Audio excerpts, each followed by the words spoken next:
Olá, sejam muito bem-vindas ao novo episódio do Não Sinta-se Sozinha, programa voltado para bancárias que sofrem de crise de ansiedade e pânico. Eu sou o Carvalho Tamires Miranda. e vamos começar mais um episódio. Fica com a gente. Tamires, nesse episódio eu quero conversar com você sobre um tema muito bacana. Nós vamos falar o porquê devo saber sobre pânico. Então, já para começar, é interessante nós definirmos o que é pânico. Responde aí para gente. Pânico é um assunto muito importante a gente levantar. Muita gente não sabe, mas o setor bancário é atingido com esse transtorno com muita frequência. Os índices de afastamento por causa de crises de ansiedade, por transtorno de pânico, né, e por consequência a depressão.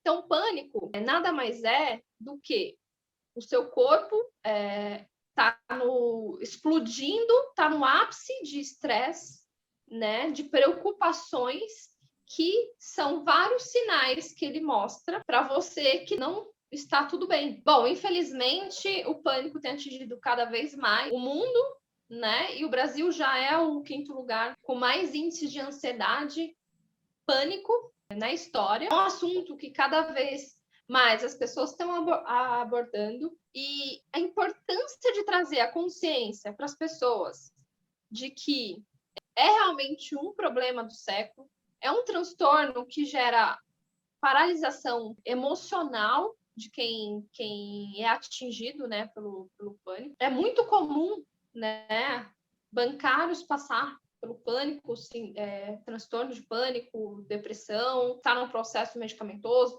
em tratamento, ou ainda não descobriu. O pânico, ele te leva a um estado de paralisia muito forte, que faz com que as pessoas que adquirem um pânico saia de uma posição de proatividade, de ser uma pessoa proativa, para um estado de paralisia, de bloqueios, né?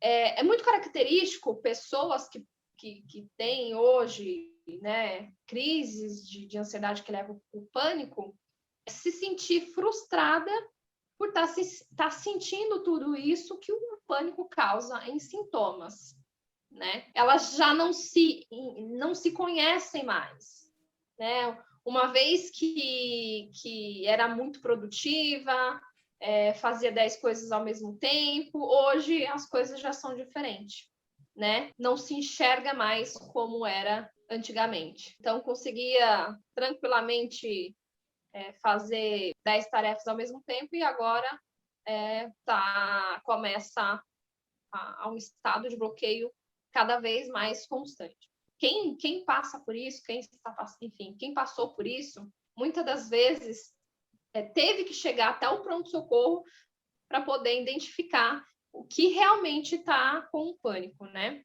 Mas o corpo, ele dá vários sinais, né?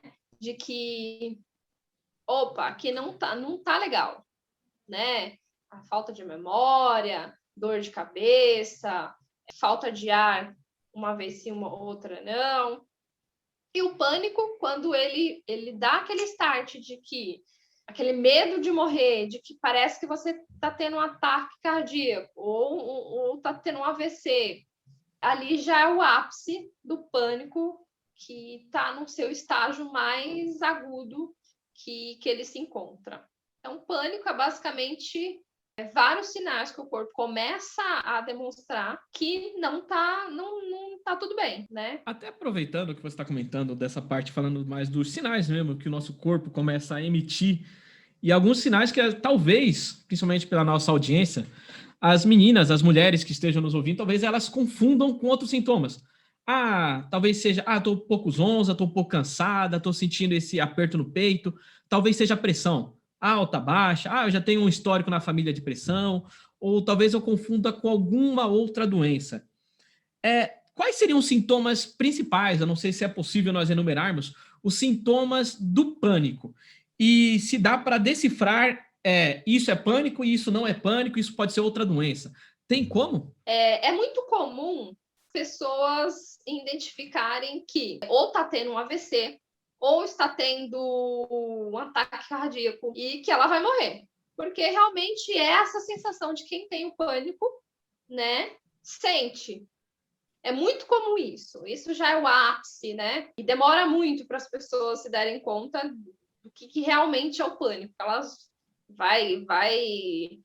Ela vai tomando café para estimular, vai fingindo que não está acontecendo nada, e vai postergando, até chegar no pronto-socorro e o médico falar que não tá legal. Mas, assim, eu posso enumerar aí 20 sintomas que o pânico ele pode sinalizar aí como sintomas. Parece ser orgânico, mas, na verdade, não é. E as sensações são várias. Então, as sensações de falta de ar, parece que está sendo sufocada, palpitação, sudorese, tremores, dor no peito, desconforto no peito, náuseas ou desconforto abdominal, tontura, vertigem, sensação que a coluna não suporta a cabeça, sabe? Parece que a cabeça vai cair, formigamento, falta de memória, dor de cabeça, medo de perder o controle ou enlouquecer, medo de morrer, sentimento de bloqueio, paralisação, sensação de impotência, que não vai dar conta, né, de fazer uma tarefa simples, até mesmo a desrealização, que é o sentimento de irrealidade, ou despersonalização, né, que não se conhece mais, tem uma sensação de que cadê eu? Eu era produtiva, eu era proativa, eu fazia tudo ao mesmo tempo, eu dava conta de tudo, de todos, e agora eu não tô dando mais conta. Parece que eu tô. Imagina só, a gente numa esteira, e a gente está no centro da cidade de São Paulo, e a gente quer chegar até o Ipiranga. Para quem não sabe, o Ipiranga é a zona sul de São Paulo, a zona sudeste, se não me engano, de São Paulo, e o centro é o marco, né, da cidade. Então, vamos imaginar que a gente está na esteira, no centro da cidade, com o intuito de querer chegar no bairro do Ipiranga. Só que você sabe que numa esteira você não consegue sair do lugar. Né? Você anda, Nossa. só perde caloria, perde energia e não chega no seu destino. Então, é esse sentimento de que quem tem o pânico, que está numa estafa mental muito forte, sente que ela quer chegar sair do plano A, ir para o plano B e ela não consegue. Ela gasta muita energia, né, tentando, né, se mover, quer de tudo, fazer de tudo para que volte o seu normal, né? Que saia da esteira e vai para o asfalto e ande. E geralmente as pessoas que têm o pânico têm a característica muito forte de querer fazer tudo ao mesmo tempo, tem a sensação de que ela dá conta de tudo com muita facilidade e não depende de ninguém, não depende de nada e é autossuficiente. Então ela está nesse ritmo e acha que esse é o normal, e quando se pega no pânico, ela se sente muito mal, porque realmente o pânico ele paralisa. E é a sensação que o corpo está dizendo para quem tem um pânico, que é o seguinte: olha, você trabalhou a vida inteira, você trouxe muitos fatores estressantes para dentro aqui, né, do corpo, se estressou demais, se irritou demais, se permitiu ir muito além que o corpo e a mente aguentam. A sensação é que antes você mandava no seu corpo.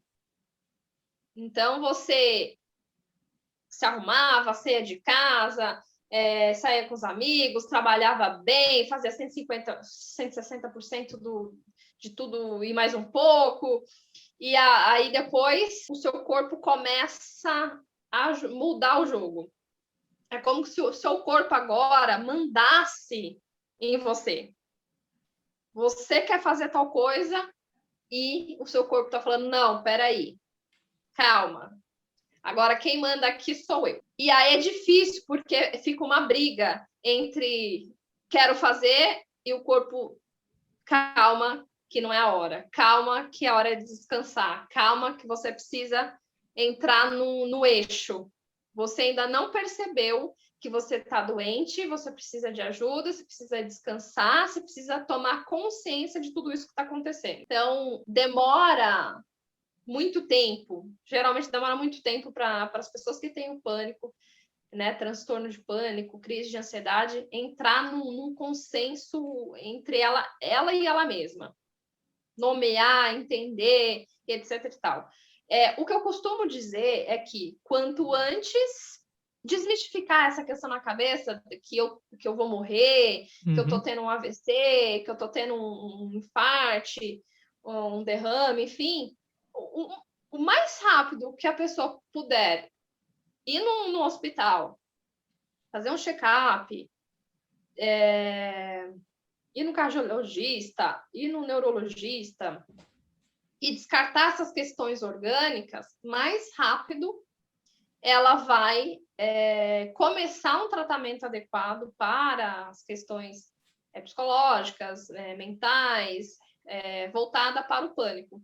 Que enquanto a pessoa ela não faz um exame e prova para ela que ela não está tendo nada orgânico, que ela não está morrendo por questões orgânicas, ela demora muito tempo para ela procurar ajuda, a ajuda correta, né? E depois que faz toda essa rotina de fazer exame, de ter certeza que não tem nada orgânico, né? E aí, lá no pronto-socorro, no hospital, enfim, eles estão preparados para muitas das vezes, preparado para receber essas pessoas que estão tendo ataque de pânico e falar para elas que não é nada orgânico, não é nenhuma doença física, mas sim emocional, e de que você está estressada, você precisa de um psicólogo ou de um psiquiatra, e naquele momento tranquilizar a pessoa, para a pessoa poder entender. Então demora bastante tempo, né, até ela se dar conta de que ela precisa pedir ajuda aí para um médico, para uma psicóloga, né? E é a partir do momento que nomeia, né, que a pessoa vai até o consultório médico, o psiquiatra, e ele nomeia isso, que as pessoas se dão conta do que é exatamente isso que ela tá sentindo, né? Enquanto não é nomeado isso, fica muito vago, né? Então, para procurar ajuda, como é que eu procuro ajuda se eu não sei nomear, né? Então, se eu preciso de água potável, vamos colocar assim, não adianta, sei lá, ir no Rio Tietê e tentar pegar água potável lá, porque eu sei que né? Enfim. Como que eu vou relacionar isso às mulheres que trabalham nos bancos? Porque no ambiente bancário nós temos meta, é um ambiente onde nós temos tanto a pressão administrativa quanto a pressão comercial. Então, além de nós termos que realizar vendas, nos relacionarmos comercialmente com vários atores sociais, nós também temos toda uma carga administrativa. Então, nós temos relatórios, nós temos planilhas, nós temos vários controles de qualidade. Como que eu vou relacionar isso, esse pânico, todos esses sintomas, com esse dia a dia de tantas bancárias que estão nos ouvindo? A principal causa, né, que fez eu criar, né, esse movimento do Não Sinta-se Sozinha, que é justamente mostrar para essas pessoas dessas instituições de que elas não estão sozinhas. Primeiro, porque ela não entende o que está acontecendo. Segundo, que ela não tem apoio no seu âmbito familiar. Na empresa onde ela trabalha, ela ainda não conversou de forma profunda, um pouco profunda, com suas amigas ou com várias pessoas que trabalham lá sobre esse assunto. Se elas começarem a investigar, pega 10 pessoas, começa a conversar sobre. Provavelmente muitas pessoas já conversaram.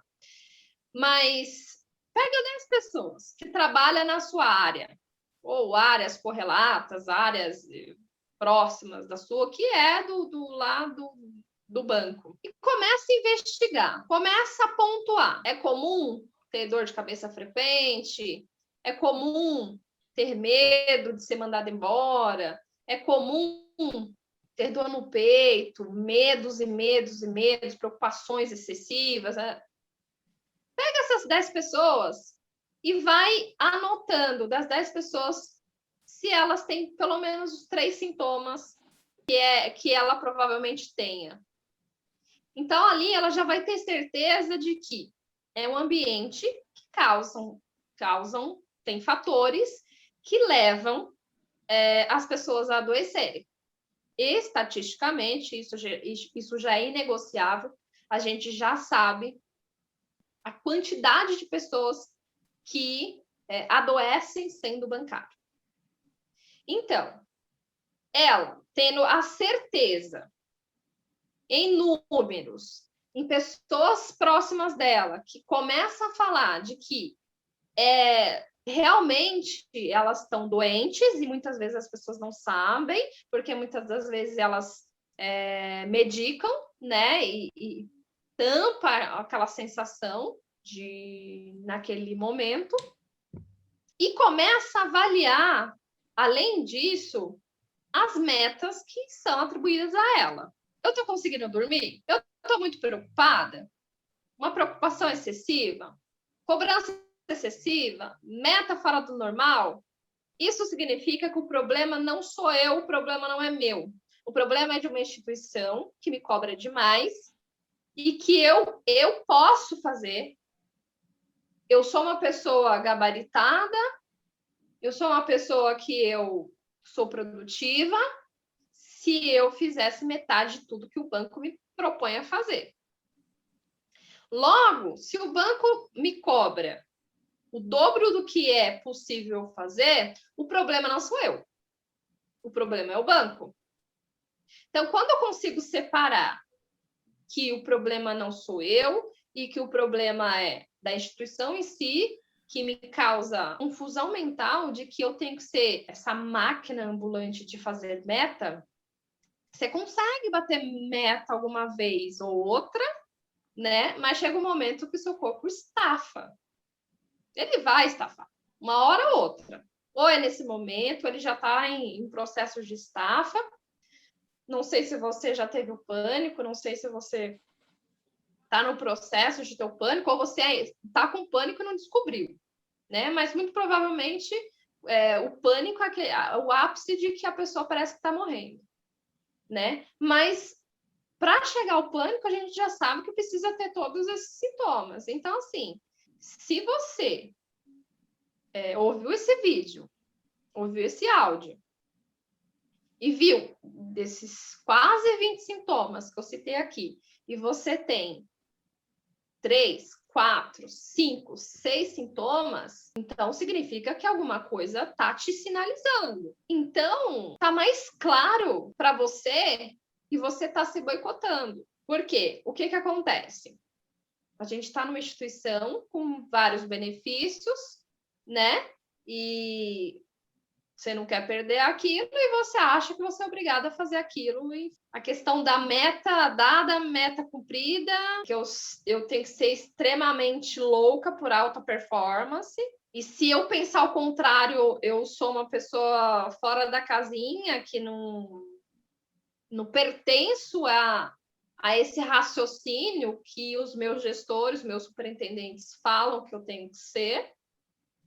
E essa cobrança, porque além da cobrança institucional, do gerente, superintendente, da filosofia do banco, que é uma filosofia da alta performance, tem sempre mais e mais e mais, isso gera uma cobrança interna. Mas se eu não atingir tal meta, eu sou insuficiente, eu sou impotente, eu não sirvo, eu sou um lixo. E através de tudo isso, né, de todos esses sintomas que vai cada vez mais aumentando, né? Você já se deu conta que você não está bem porque seu corpo já está se paralisando e você precisa no outro dia trabalhar, então você já foi no médico e o médico receitou um remédio, e você é difícil a adaptação, mas você conseguiu adaptar ali no primeiro momento, só que o corpo ele acostuma com o remédio. Por quê? O remédio ele vem para apaziguar, vem para ajudar naquele momento, para a pessoa entrar no eixo, entender os fatores estressantes, tirar os fatores estressantes, para ele, aos poucos, ir tirando o remédio.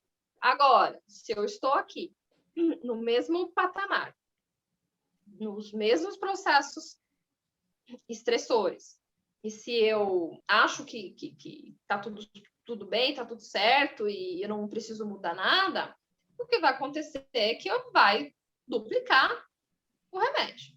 Então, uma hora eu tomo um remédio para eu conseguir ficar em pé no meu trabalho, só que aí você começa a ter insônia, você precisa dormir para você ter um dia saudável, né? Uma cadeia, né? Logo você já percebe que você precisa tomar um remédio para dormir.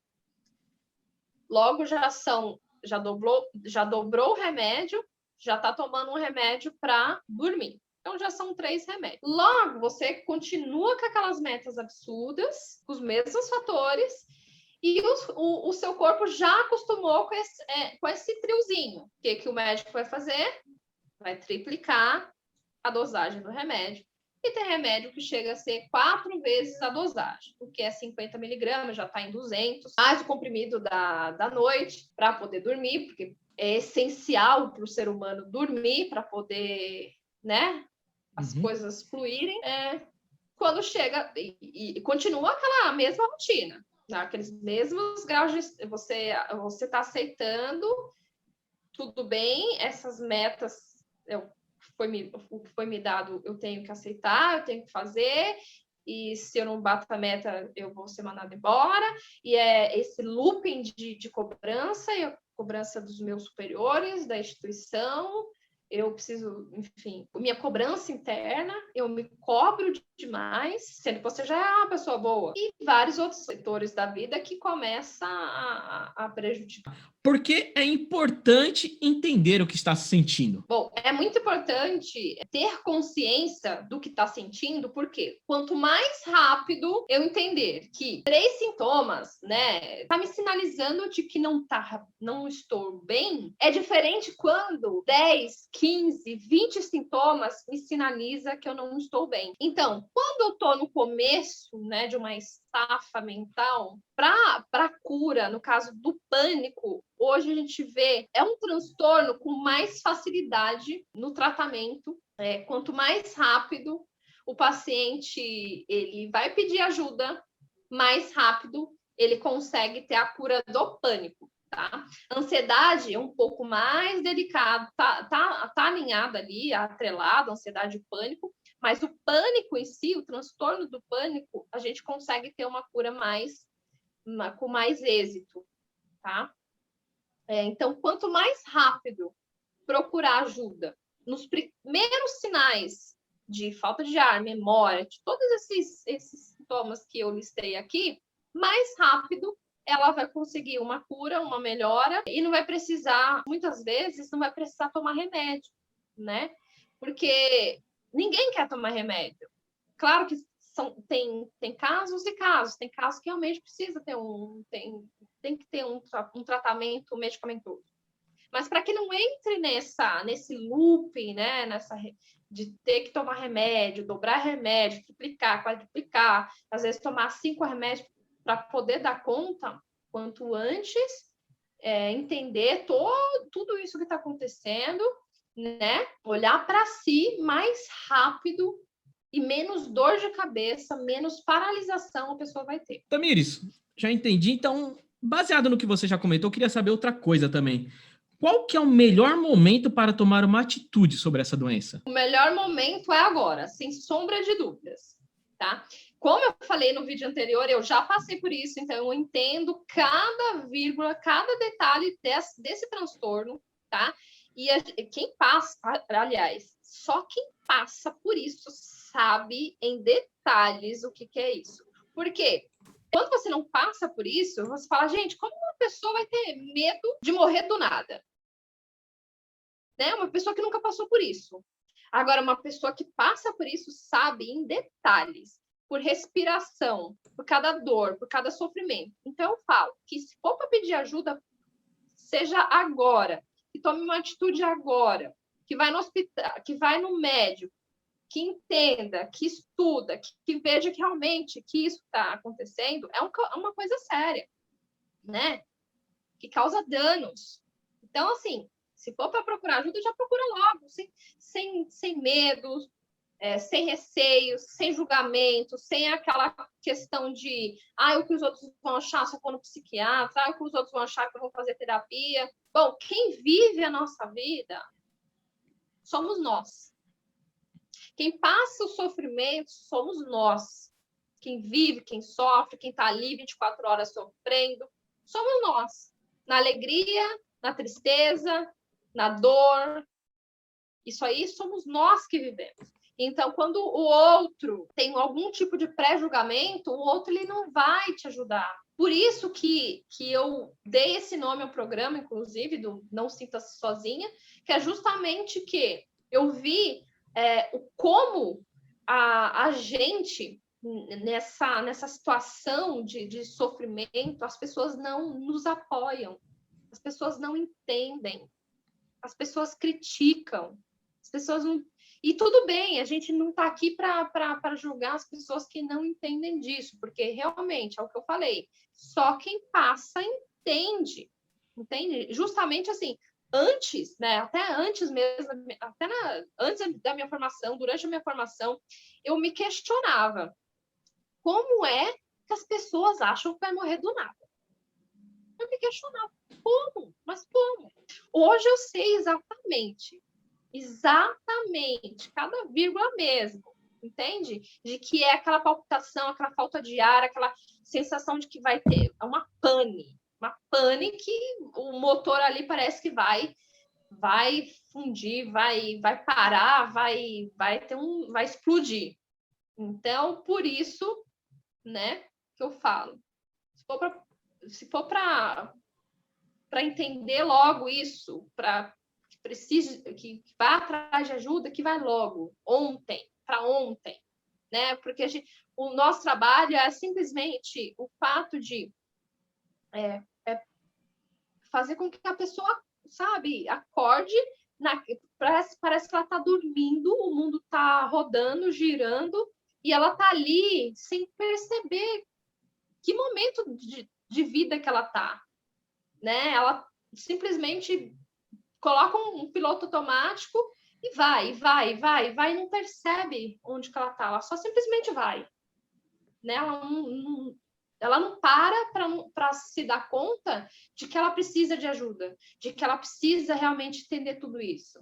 Para que esperar tanto tempo, né? Esperar 2 anos, 3 anos, 5 anos para ir, né? Entender tudo isso, todo o processo, para depois passar muito mais tempo num sofrimento muito maior. E aproveitando também, eu queria entender com você, onde que você mais vê as pessoas errando sobre o sintoma, procurar uma ajuda mesmo relacionada ao pânico?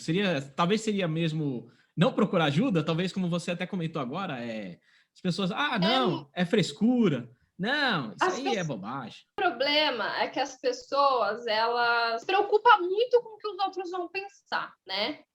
Porque as pessoas acham que o médico psiquiatra é algo muito pejorativo, porque as pessoas acham que só doido vão lá, e isso é um mito, isso é uma mentira. Tem vários famosos que hoje passaram e estão no processo de ansiedade e pânico, muito, se a gente for pesquisar, por exemplo, a Juju Salimene, ela teve pânico, se eu não me engano, depressão, porque é consequência também. O Whindersson Nunes. Nossa, mas muita gente famosa passaram e passam por isso. E a gente vê nas redes sociais, na TV, como se nada tivesse acontecendo. Mas ela volta para casa e ela tem os sintomas e ela entende exatamente tudo isso. Então, primeiramente não ligue para o que os outros pensam. É justamente aquilo que eu falei. Quem vive 24 horas no seu corpo, na sua vida, na sua rotina, nas suas dores, nas suas alegrias, é você. O outro, ele não está lá para tirar essa angústia, essa sensação ruim e tirar de você e jogar fora. Primeiro, desmistificar essa questão, né, do que o outro vai pensar sobre mim. E de que ansiedade, transtorno de pânico, não é transtornos mentais de que eu estou louca. Por mais que tenha a sensação de que parece que vai enlouquecer, mas não. Hoje é um sintoma muito comum, tá? Entender que não tá sozinha nessa, de que milhares, milhões de pessoas, famosas, inclusive, com frequência, tá? Passam por isso, dá uma sensação de mais tranquilidade, que, opa, eu não tô sozinha nessa, né? As pessoas estão passando por isso e elas escondem isso. É muito comum. Além da questão de se preocupar com o que o outro pensa, é não se colocar em primeiro lugar, entender que precisa de momentos de lazer, descansar, ter 8 horas de sono, sim. Elas continuam nesse processo de muito estresse absurdo, e ela se mantém naquilo, acha que é normal. E vai levando essa vida por anos e anos e anos e anos, e tudo bem não dormir, tudo bem aceitar essa vida, e vamos ligar no piloto automático e vai. Então as pessoas erram muito por não se dar conta desse processo estressante que te leva a um caminho, te leva ao pânico, te leva para uma depressão, e te leva por questões que te paralisam. Então, as pessoas erram muito nisso, porque elas só procuram ajuda quando ela está num estágio agudo da doença. E aí já é tarde, né? Tamires, e quais que são os efeitos colaterais que o pânico gera no indivíduo, nas meninas? Bom, o efeito colateral, primeiro de tudo, é a frustração de se sentir paralisada. Outra questão que eu também falei, mas serve para ressaltar novamente, isso é levado para o seu âmbito familiar. Causa problemas familiares. Problema com a família, problema com os filhos, problema com os pais, problema com relação amorosa ou relação com as amizades. Então, é como se acontecesse um efeito cadeia, um efeito dominó, que vai atrapalhando a sua vida. Você começa num estágio de muita irritabilidade, você começa a atacar os seus filhos, atacar o seu marido, atacar a sua família, falar de uma forma torta. E a gente sabe que a nossa vida são por pilares. E um dos nossos principais pilares é a nossa família. Não só a nossa família, mas também o nosso profissional. Se o nosso profissional já não está indo bem, e a partir disso, a gente prejudica o nosso âmbito familiar, são 2 pilares muito importantes da nossa vida que causam danos que muitas vezes não dá para voltar atrás. Seus filhos começam, de repente, a ficar muito desobediente, muito irritado, ir mal na escola, o casamento não vai bem, porque, como eu falei, é difícil para as pessoas ao nosso redor entender o que é essa doença, esse transtorno. É muito difícil. Se é difícil para a gente, para nós, para qualquer pessoa que passa por isso, imagina para quem nunca passou por isso. É difícil entender. E a gente não vai julgar, tudo bem. Então, sabe a importância de quanto mais rápido eu sanar isso no começo, menos a chance de ter danos colaterais, desde para a minha saúde, porque a imunidade também, a imunidade abaixa. Uhum. A mulher, por exemplo, tem muito problema com candidíase, por exemplo. Então, a imunidade está baixa, candidíase. Aí, sente vergonha. A relação amorosa vira uma cadeia. Então, aí, parece que o mundo vai se fechando. As coisas parecem que não vão dando certo, né? Mas os efeitos colaterais são esses. Então, não só esses, mas também o fato de você perder o controle da sua vida, das situações da sua vida, referente à questão profissional, porque você já não vai dar mais conta do seu trabalho, vai ser maçante aquela vida, você não consegue, a sensação é que parece que você não vai voltar mais àquela pessoa que você era antes. Então, esses são os efeitos colaterais de quem passa pelo pânico. É um processo turbulento, né? Se eu pudesse falar para as pessoas, né, muito provavelmente as pessoas que vão ver esse vídeo, ouvir esse áudio, são pessoas que passam pelo processo do pânico, que passam pelo processo das crises de ansiedade. Muito dificilmente esse vídeo vai ser visto por pessoas que não passam por isso, porque a pessoa precisa passar para poder ir pesquisar, entender o processo para estar aqui ouvindo isso. Então, se eu pudesse, né, tá falando para uma pessoa que não passa por isso, não passou, não entende o que é isso, eu queria falar quanto é dolorido, é doloroso para as pessoas que passam por isso não ter um apoio, não ter uma compreensão, um discernimento, uma sabedoria, entender pelo menos um pouco o sofrimento dessa pessoa que passa pelo pânico, né? Eu sei que é muito difícil para os familiares entender essa dinâmica do pânico, porque realmente para quem passa demora muito tempo. Então, para quem não passa, é mais difícil entender. Tamires, o programa foi muito interessante, show de bola, realmente tirou muitas dúvidas. Eu tenho certeza que as meninas que estão nos ouvindo, a nossa audiência, elas vão querer te encontrar, vão querer falar diretamente com você. Então, já passa aí seus contatos, como que as pessoas que estão nos ouvindo podem falar direto com você? Bom, vocês conseguem me encontrar no Instagram, Tami Miranda, Tami com 3 Is, Tami, 3 Is, Miranda, Tamires Miranda. Até o próximo episódio. Tchau, até mais. Tchau, tchau, gente. Até o próximo episódio. Um abraço, fique com Cristo aí. Tchau, tchau, gente.